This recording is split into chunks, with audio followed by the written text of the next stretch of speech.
Good afternoon. I'm pleased to be able to host Ambassador Marshall Billingslea today at the Hudson Institute for his first public event on U.S. arms control policy. Ambassador Billingslea was named the Presidential Special Envoy for Arms Control on April 10th, and more recently he was nominated to be the Undersecretary of State for Arms Control and International Security. But it appears he's hit the ground running based on press reports and call readouts from the State Department. Prior to his recent State Department appointments, Marshall spent the past 3 years of the Trump administration as the president's point man for economic warfare, where he specialized in financial pressure to achieve the president's goals. I'm sure more than a few heads in Beijing and Moscow were scratched while trying to consider what his appointment could portend. The New START treaty doesn't expire until February of next year, but Russia is making a full court press to extend the deal now, perhaps because of the mostly one-sided benefits it provides Moscow. And the disarmament clerisy in Washington is echoing those talking points, demanding the extension of that treaty, or there will be nothing that prevents an arms race. The People's Republic of China is engaged in a substantial buildup of its nuclear forces as it implements President Xi's vision of becoming a first-tier nuclear force, and it has long enjoyed being a free rider in global security by refusing to participate in most nuclear arms control. I don't envy Ambassador Billingslea in his job. He clearly has his hands full, even without considering the Chinese Communist Party's coronavirus pandemic. Marshall, we look forward to hearing about how you look at the arms control problem you've volunteered to take on for the United States, how you see Russian and Chinese goals in any negotiation, and how you plan to deal with them, and what you think the president wants to accomplish at the end of the day. We are glad to host you at the think tank Herman Kahn built, and we thank you for your service. You have the floor, so to speak. Oh, thank you, Tim. It's a great honor and a privilege to have been appointed by President Trump this past month as Special Presidential Envoy for Arms Control. And my instructions are crystal clear. Safeguard American national security and the protection of the American people and that of our friends and allies while achieving the most complete, effective, and verifiable arms control agreement that can be negotiated. The President has been unambiguous. We're not interested in agreements simply for agreement's sake. He will not sign a deal that does not reflect today's reality and do something to make the American people materially safer. Now, to that end, any potential extension of our existing obligations must be tied to progress towards a new era of arms control. To be sure, arms control can, when properly structured and fully complied with by all parties, be a critical tool to promote stability and security. And I'm pleased that we already are making some progress in that regard. Just a few days ago, while discussing our expectations for trilateral arms control with my Russian counterpart, Deputy Foreign Minister Ryabkov, we agreed that it is imperative to meet, talk about our respective concerns and objectives, and find a way forward to begin negotiations. We have concrete ideas for our next interaction, and we're finalizing the details as we speak. So we've settled on a venue, and we're working on an agenda based on the exchange of views that has taken place. In our call, I emphasized the crucial roles that verification and compliance play in making arms control effective. But above all, I made perfectly clear that it is our expectation that Russia help us to bring China to the negotiating table, just as the Deputy Minister himself said needed to happen. Now, Tim, I recall that a few years ago, the minister himself said, quote, "We cannot endlessly negotiate with the United States the limitation of nuclear arms while some other countries are strengthening their nuclear and missile capabilities." He added that, quote, "Making nuclear disarmament a multilateral process is becoming a priority," unquote. That was absolutely the right priority then, and it is even more crucial now for reasons that I will explain shortly. But suffice to say, this won't be easy. It is new, but we're not serving the national interest if we simply keep doing the easy things. We must understand the world as it is today, not as we wish it to be. Nor can we keep pretending that the two-party construct for nuclear arms control, which comes from the Cold War, is able to address satisfactorily the security issues of a multipolar world. We must confront the reality that countries such as Russia and China are, simply put, arms racing. The United States is modernizing our forces without significantly increasing our overall number of nuclear weapons. The same cannot be said of Russia's and China's projected upward trajectories. So let's look at Russia for a moment. Instead of lessening their reliance on nuclear weapons, the Russians have increased it. To paraphrase our 2018 nuclear posture review, they've adopted a highly provocative nuclear doctrine that embraces early escalation and use of nuclear weapons, what the Russian military is calling escalate to win. In keeping with this dangerous way of thinking, Russia's modernizing an unconstrained arsenal of thousands of so-called non-strategic nuclear weapons that fall well outside the boundaries of the New START Treaty. They're giving them greater accuracy, longer ranges, lower yields, all to fill various warfighting roles.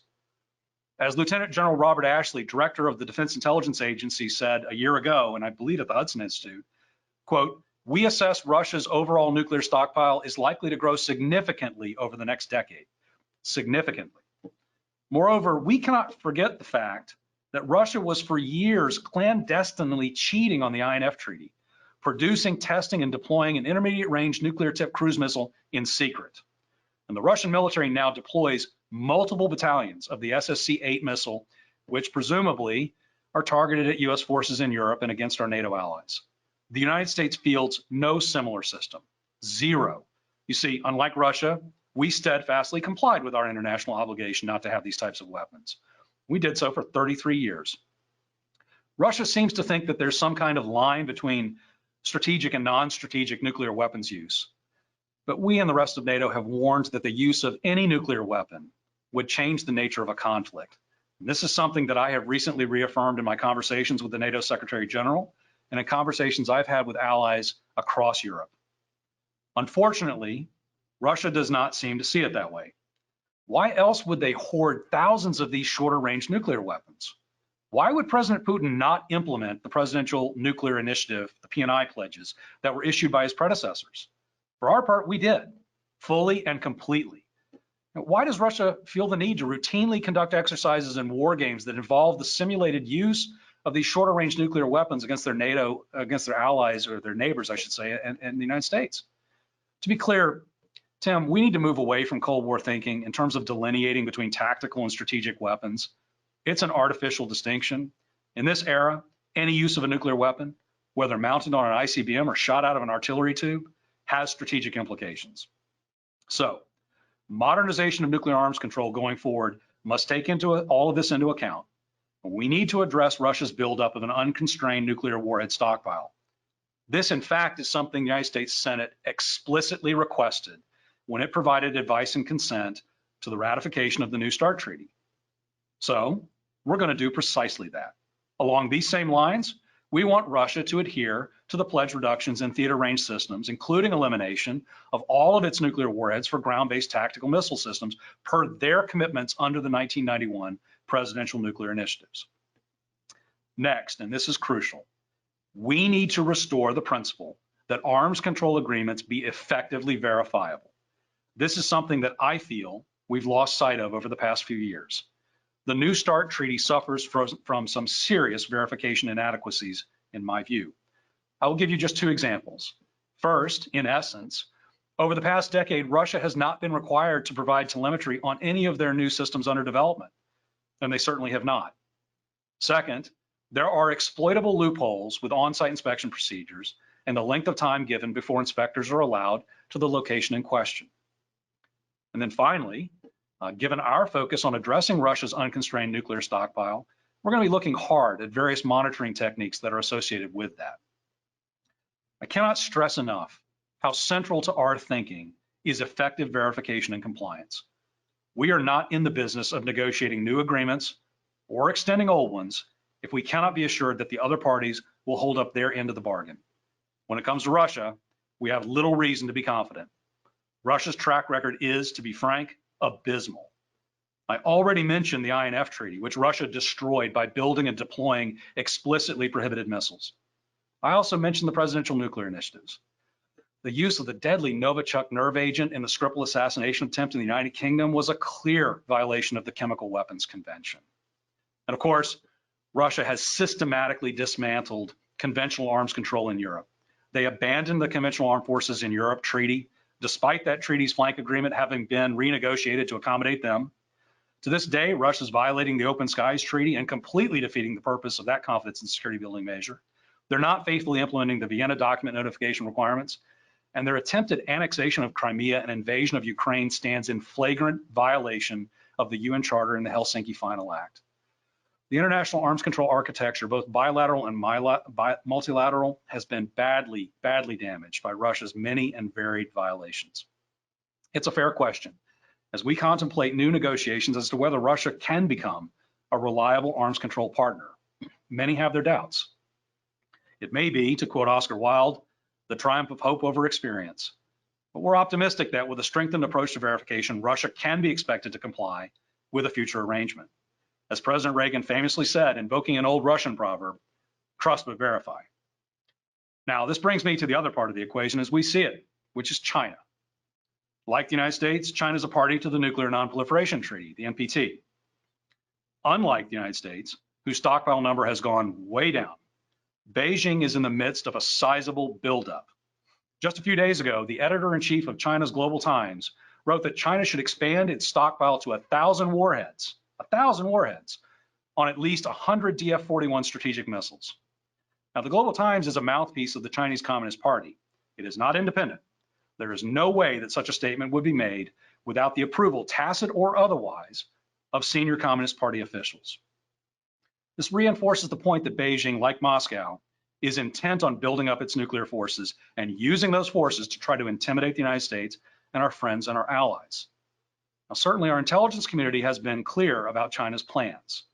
I recall that last May, the DIA director warned, and I quote, China will likely at least double the size of its nuclear stockpile in the course of implementing the most rapid expansion and diversification of its nuclear arsenal in China's history. Last year, he continued, China launched more ballistic missiles for testing and training than the rest of the world combined, unquote. Further, China is on the verge of fielding a nuclear triad, by which I mean a mix of intercontinental range warheads on land, sea, and in the air. Chairman Xi has made clear his expectation, put before the 19th Communist Party Congress, that China's military will be transformed into a first-tier force by 2050. So who are these first-tier forces today? Presumably, he means the US and Russia. In the past, some have asked, and some continue to ask, why worry about China's nuclear arsenal, especially given how small it is relatively, and that it's said that they won't use nuclear weapons first in a conflict. The reality is that China no longer intends to field a minimal deterrent. They want a form of nuclear parity with the United States and Russia. China's so-called no first use policy is now so riddled with caveats that, as our STRATCOM commander recently testified, you could drive a bus through it.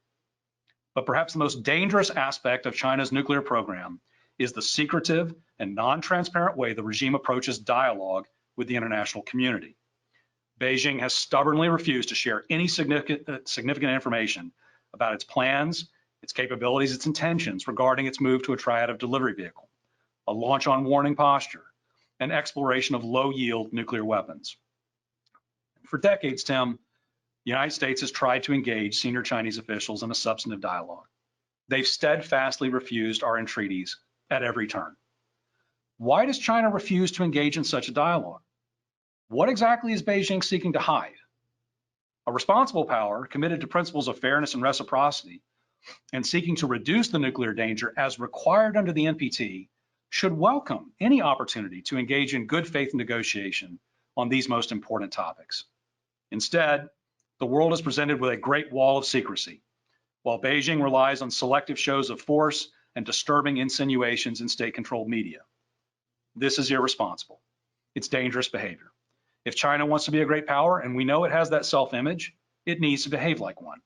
It must demonstrate the will and the ability to reverse its destabilizing nuclear buildup, and it should engage us bilaterally and trilaterally with the Russians.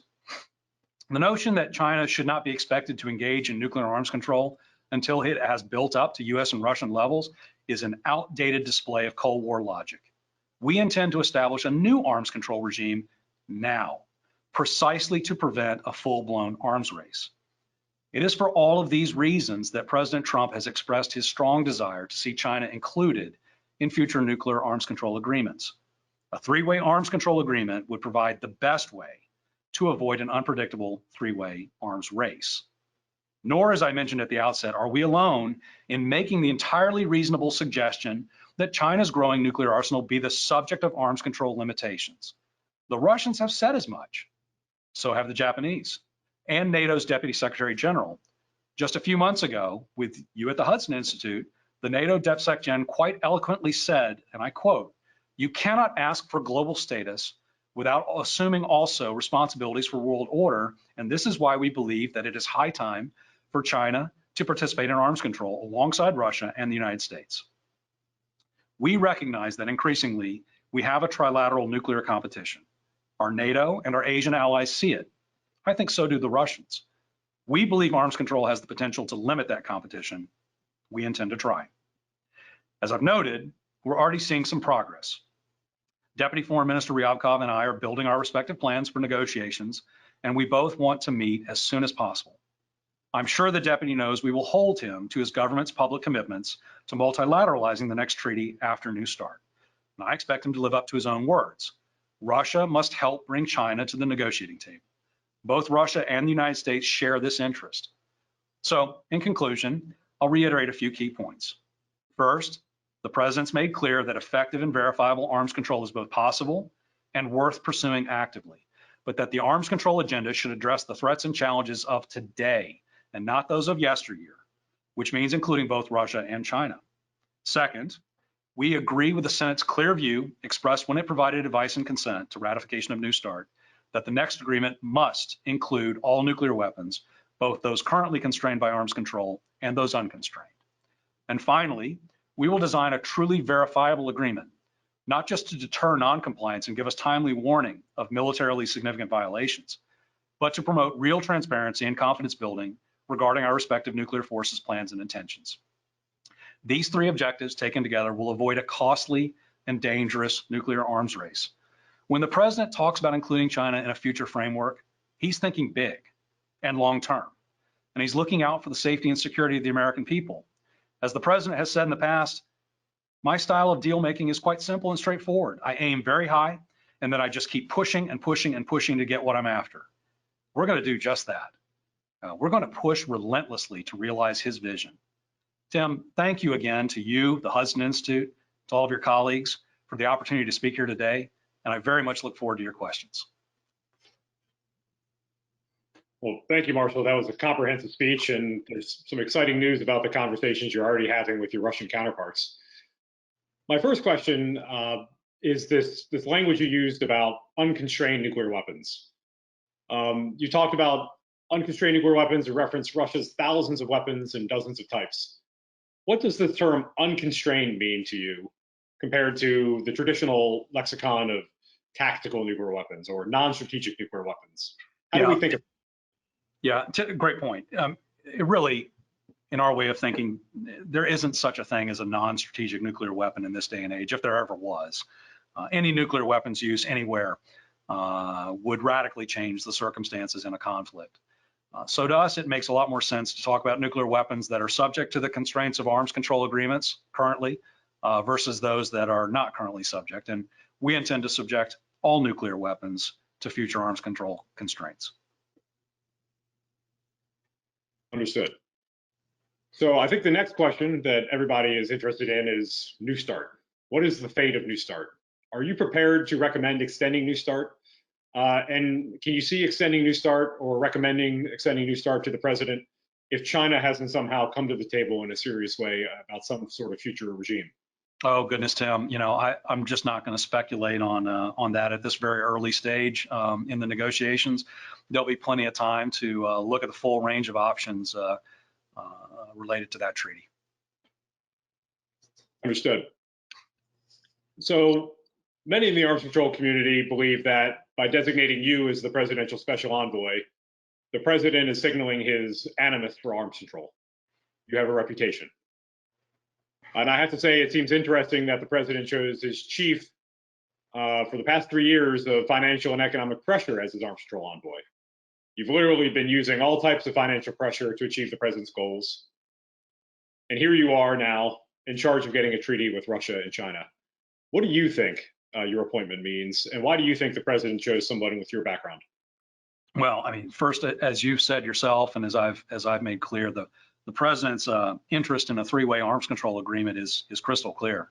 The president has a long and successful career as a negotiator, and he's a master at developing and using leverage. And we're going to follow his lead in that respect. And we're going to look at the full range of options to get a successful outcome with both Russia and China. But obviously, I just don't want to speculate right now further about the kinds of leverage that we have and that we're going to employ. Well, thank you.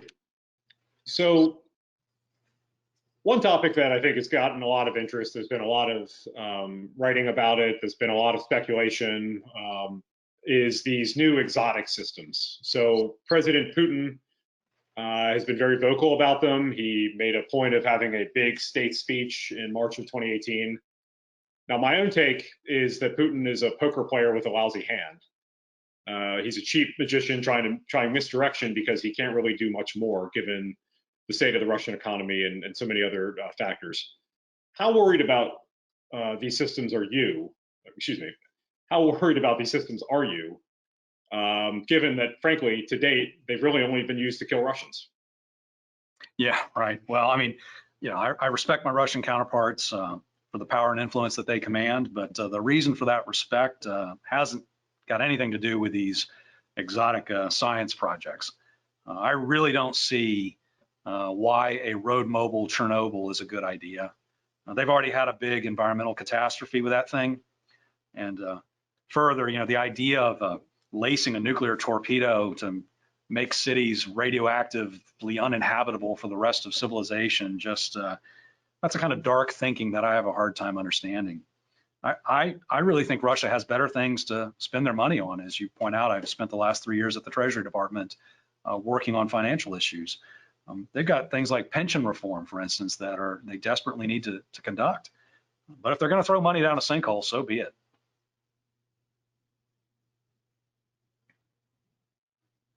There's been also a lot made about the link between arms control and modernization. So we are on the cusp. In some respects, we've just started bending metal on our own modernization program. How do you see, now that a negotiation is underway, as you mentioned in your remarks, you've been talking to your Russian counterpart, you're planning where you want to negotiate, the topics and the scope of the negotiation. How do you see the link between arms control and modernization, especially whereas now there appears to be a negotiation finally underway? Yeah, so U.S. deterrent modernization goes hand in hand with arms control. In fact, U.S. deterrent modernization helps promote effective and verifiable arms control agreements. On a bipartisan basis, Congress has strongly supported the modernization of our deterrent, and certainly now is not the time to change course. And I need to be very clear about this. The risk of any cuts to the bipartisan consensus on modernization and the plans that we have that are underway in the midst of a negotiation is to inadvertently or otherwise hand the initiative to either Beijing or Moscow or both. So we need to stay the course, and that will really strengthen the objective here of getting to meaningful trilateral arms control arrangements. I guess one way to look at it is if for some reason the Congress were to cut one of our nuclear weapons programs, the new ICBM or the new cruise missile, in some respects, that's one less thing you have to negotiate with in order to get real reductions from the other party. It would be incredibly counterproductive, and I would urge them not to do it. I sure hope that there's no such thinking underway, but I'll certainly make my views known if such things are postulated. I would also say, on its face, such kinds of cuts, given what I've had to say about the Chinese buildup, would seem to me to be extremely ill-advised. It's our job here to protect the security of the American people, and the thing which underpins the protection of our national security and our people is our nuclear deterrent, as well as our conventional capabilities, but really our nuclear deterrent as well. And this also allows us to provide extended assurance and deterrence for our friends and our allies around the globe. This is rather crucial stuff, and we need to stay the course. So the big question here, you've talked about doing something new. The big question here is China. You mentioned we have no interest as a country in China building up before it comes to the table, like the big kids do. But what do we have that China wants? What does the what does the People's Republic of China need from us? And how do you see their goals? What are their goals other than just not being dragged to the table and continuing to be some sort of global free rider? Well, let's talk first before we start talking about what China wants. Let's talk about what China is obliged to do. China has an obligation to negotiate over its nuclear forces. It's an NPT obligation. Russia and the United States agree on this. And as far as an economic or defense buildup option, if Beijing fails to honor its NPT obligations, its commitments, then we'll develop these options quietly. I think it's premature to discuss them, but we'll roll those out as we need to in the future. But I'm less interested in what China wants, and I'm much more interested in what China needs to do. Now, that said, what China also does want is they want to be afforded great power status. And I would offer that what better way to be seen as a great power than be seen as actually sitting down with the United States and Russia, as I said, the first tier forces, to negotiate. We are certainly willing to afford them that respect, and we look forward to a substantive dialogue on currently their unconstrained and secretive buildup. The Russians have long demanded that the U.S. be willing to negotiate over missile defense in exchange for a broader deal on arms control. Yeah. Is the U.S. willing to negotiate over missile defense at this point? Well, I mean, look, the president has publicly stated that he will not permit limitations on U.S. missile defenses. Russia's a sovereign nation, and Minister Ryabkov has already clearly indicated to me that he is going to raise missile defenses and a number of other topics. And so I'm sure we're going to have discussions. I can't stop him from raising these issues, and we'll talk. But that said, I would imagine that the Russians would have to make some incredibly impressive offer. I can't even fathom what it might be for the president to change that position, if that's even possible. So there'll be talks, but I do not foresee limitations. It's always struck me as ironic that the country that has nuclear armed interceptors protecting Moscow is the one that always demands that we limit our non-nuclear missile defenses. Well, since you raised that, Tim, let me tell you, be careful what you ask for, right? If we want to talk about a missile defense, I've got a lot of questions about the wisdom of putting nuclear tipped warheads on the end of an ABM system. I also want to know a lot more about what they're up to with these various S-300, S-400, S-500 systems. So we can have talks. We got a lot of questions. So you referenced comments that General Ashley made at Hudson last May, and I had a couple of questions for you on that. So I think General Ashley talked about fairly extraordinary developments in Russian nuclear forces, right, including developments in these systems unconstrained by New START. And it occurs to me, and I think you referenced it in your remarks, that had Russia not abrogated its commitments to the presidential nuclear initiatives, many of these systems would in fact not exist. That's correct. How do you think about Russian noncompliance with arms control? You mentioned open skies. There's been questions about its nuclear testing activities in the State Department compliance reports. So how do you think about Russian noncompliance with arms control, especially when it comes to these agreements like the PNIs? Yeah, well, look, it's really regrettable what Russia has done to international arms control. They really have systematically violated nearly every agreement that they've made, political or legally binding. And that's why, and by the way, China too doesn't have a stellar track record of abiding by its arms control commitments. And that's why I focus so heavily in my comments to you and to the community on the importance of effective verification and compliance. There's a fundamental principle of fairness here. We expect when you sign a contract with the United States of America that you're going to follow through, that you're going to deliver, that you're going to abide by what you committed to do. And there should be consequences if you fail to do so. The least of which would be simply that we decide to exercise our sovereign right to withdraw from an agreement, as we were forced to do in the INF context because of egregious Russian violations of that treaty. That's what had to happen because of massive cheating in that context. Obviously, our goal here, as we negotiate this new trilateral framework, is to take into account a pretty disturbing lackluster track record of compliance on the part of both the Russians and Chinese, and to fashion as strong a verification and compliance regime as you could imagine. So again, General Ashley last May talked about this Russian buildup. He talked about a record-setting buildup by the People's Republic of China. And then you look at what you said earlier about the U.S. modernization of its deterrent. And we're really just modernizing and sustaining what we have with no real growth in our stockpile.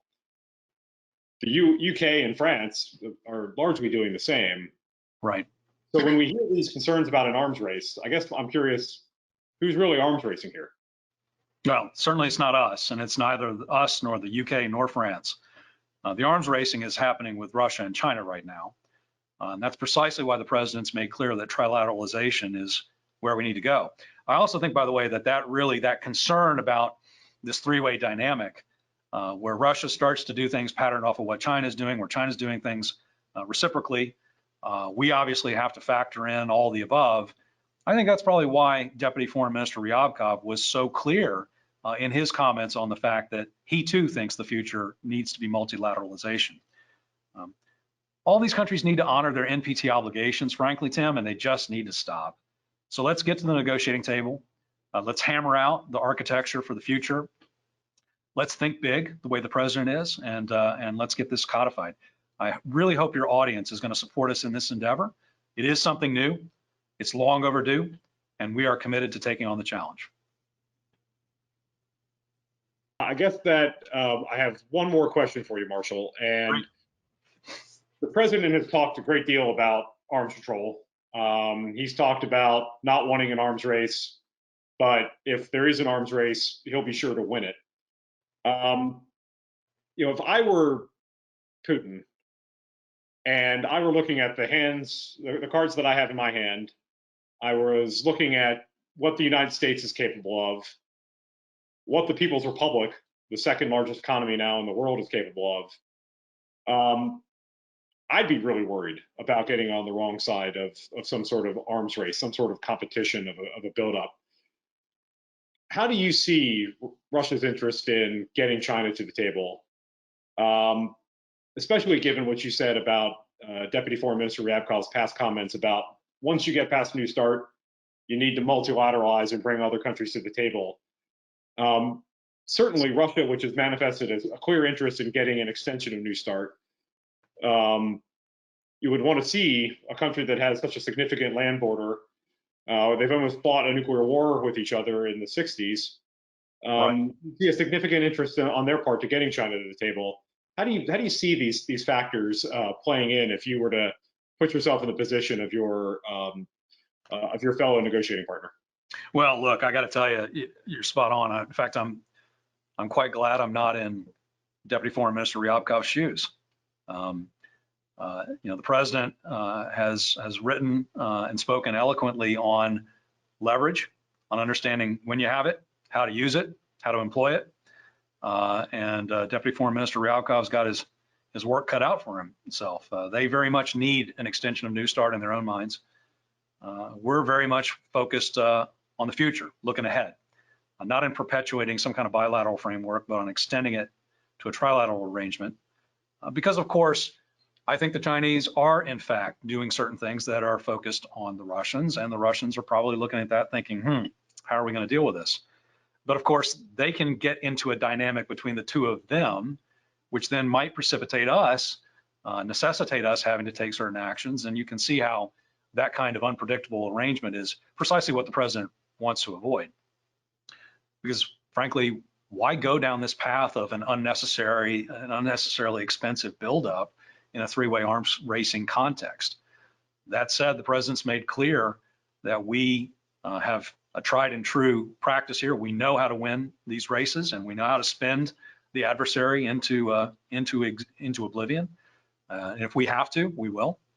But we sure would like to avoid it. And so that's why this three-way arms control agreement to forestall a three-way race is so essential. Well, Marshall, you've been very generous with your time. I certainly appreciate you making your first public remarks at the Hudson Institute. That concludes my questions, and I speak for myself, my own family, and hopefully most Americans when I wish you good luck. These are, after all, nuclear weapons. The stakes don't get much bigger. So good luck, and thank you for your service. And thank you for speaking with us today at the Hudson Institute. Stay healthy. Thanks, Tim. Thanks to all the fine people at the Hudson Institute. Thanks for having us.